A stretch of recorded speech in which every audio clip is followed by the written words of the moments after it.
Hi, അപ്പം നല്ല tasty ആയിട്ട് അടിപൊളിയായിട്ട് തന്നെ ഇതാക്കണം. ഞാൻ നാട്ടുമാങ്ങ വെച്ചിട്ടൊരു ശർക്കര മാങ്ങ ഇട്ട് തയ്യാറാക്കി എടുക്കുന്നത്.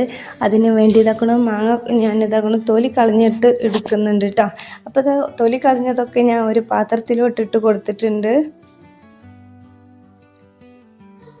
ഇനി ഒരു പാത്രം അടുപ്പത്തോട്ട് വെച്ച് കൊടുക്കുക. അതിലോട്ട് ഇതാക്കണം ഞാൻ ശർക്കര കേട്ടോ ഓരോന്നായിട്ട് ഇട്ട് കൊടുക്കുന്നത്. അതിലോട്ട് കുറച്ച് വെള്ളം കൂടി ഒഴിച്ച് കൊടുത്തിട്ടുണ്ട്. ഇനി അതൊന്ന് മെൽറ്റായിട്ട് വരട്ടെ. അപ്പോൾ ഇതാക്കണം നന്നായിട്ട് തന്നെ മെൽറ്റായിട്ട് വന്നിട്ടുണ്ട് കേട്ടോ. അപ്പം ഞാൻ ആ ശർക്കരപ്പാനി ഒന്ന് മാറ്റി വെച്ചിട്ടുണ്ട്. ഇനി ഒരു പാത്രത്തിലോട്ട് അതാക്കണം ഞാൻ ആ മാങ്ങ ഒക്കെ ഇട്ട് കൊടുത്തിട്ടുണ്ട്.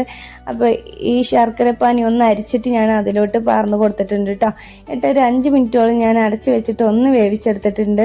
ഇനി ഇതാ ഉപ്പിട്ട് കൊടുത്തു, മഞ്ഞൾ, കാശ്മീരി മുളക് പൊടി, വറ്റൽമുളക് ഒന്ന് പൊടിച്ചെടുത്തത്, അതുപോലെ തന്നെ കടുക്, ഉലുവ ഒന്നും കൂടെ വറുത്ത് പൊടിച്ചെടുത്തതാട്ടോ.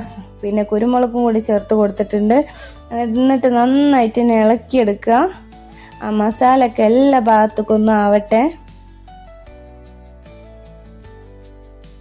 അപ്പോൾ ഇതാ ഒന്നും കൂടെ ഞാനിതാക്കണം അടച്ച് വെച്ചിട്ടുണ്ട് കേട്ടോ. തീ ഒന്ന് സിമ്മിലിട്ടതിന് ശേഷമാണ് ഞാൻ അടച്ച് വെച്ചിട്ടുണ്ടായിരുന്നത്. അപ്പോൾ തന്നെ ഇതാക്കണം നമ്മുടെ മാമ്പഴം ഇതാക്കണം നന്നായിട്ട് വെന്തിട്ടുണ്ട് കേട്ടോ. അപ്പോൾ കുട്ടികൾക്കൊക്കെ കഴിക്കാനും ഇഷ്ടമുള്ളൊരു മാമ്പഴാട്ടത്.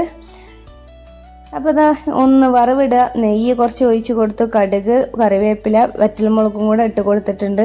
അപ്പോൾ നമ്മുടെ ശർക്കര മാങ്ങ ഇതാക്കണം റെഡി ആയിട്ടുണ്ട്. നല്ല ടേസ്റ്റി ആയിട്ട് കുട്ടികളൊക്കെ ഇത് ഉണ്ടാക്കി കൊടുത്താൽ വീണ്ടും വീണ്ടും കഴിക്കുക. അത്രക്കും ടേസ്റ്റി ആയൊരു ശർക്കര മാങ്ങ കേട്ടോ ഇത്. അപ്പോൾ നിങ്ങൾക്ക് എൻ്റെ വീഡിയോ ഇഷ്ടപ്പെടുകയാണെന്നുണ്ടെങ്കിൽ ലൈക്ക് ചെയ്യുക, ഷെയർ ചെയ്യുക, കമൻറ്റ് ചെയ്യുക, സബ്സ്ക്രൈബ് ചെയ്യാൻ മറക്കല്ലേ.